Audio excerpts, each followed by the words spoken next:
Hello बच्चों। तो हम बढ़ते हैं एक नए चैप्टर की ओर, ह्यूमन रिप्रोडक्शन। बच्चों, हम चैप्टर की टॉपिक स्टार्ट करने से पहले चैप्टर का इंट्रोडक्शन समझते हैं। बच्चों, रिप्रोडक्शन दो तरीके से हो सकता है, sexual reproduction and asexual reproduction.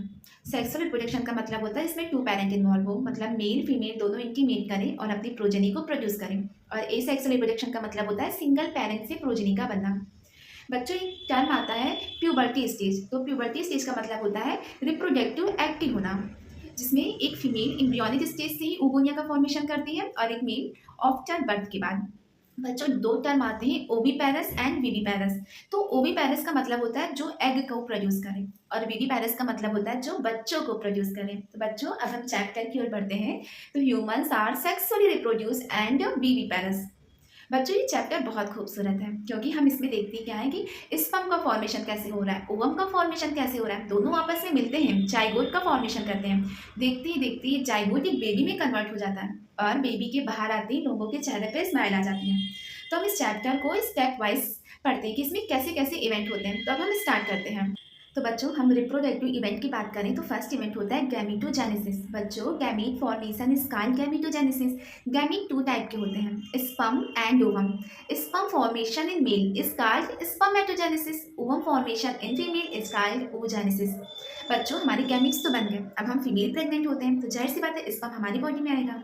तो sperm inter into the female genital tract is called insemination. बच्चों, स्पर्म हमारी बॉडी में आ गया, अभी घूमता टहलता हुआ यूटेरस से होते हुए फैलोपियन ट्यूब के एम्पुला रीजन में आता है और एम्पुला में बैठी है हमारी ओवम। अब ये स्पर्म ओवम से मिलता है, मिलके दोनों आपस में फ्यूज होते हैं, फ्यूज होके जाइगोट फॉर्मेशन करते हैं, leading to formation of zygote is called fertilisation.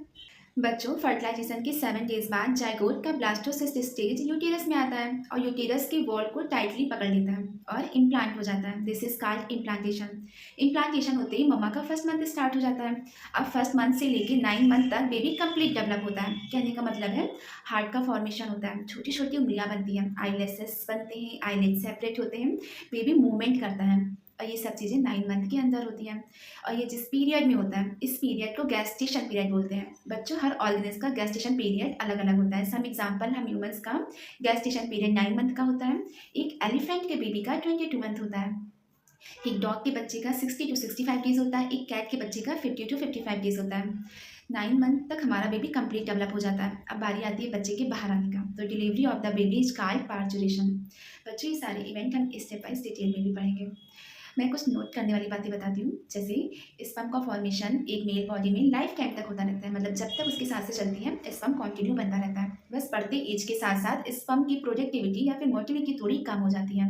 और ओवम का फॉर्मेशन एक फीमेल बॉडी में अराउंड 50 ईयर्स तक बनता है, मतलब ओवम का फॉर्मेशन 50 ईयर्स तक होगा तो एक फीमेल 50 ईयर तक ही बेबी कंसीव कर सकती है। 50 ईयर के बाद पीरियड साइकिल स्टॉप हो जाते हैं, तो उसके बाद एक फीमेल प्रेग्नेंट भी नहीं होती है। थैंक यू बच्चों।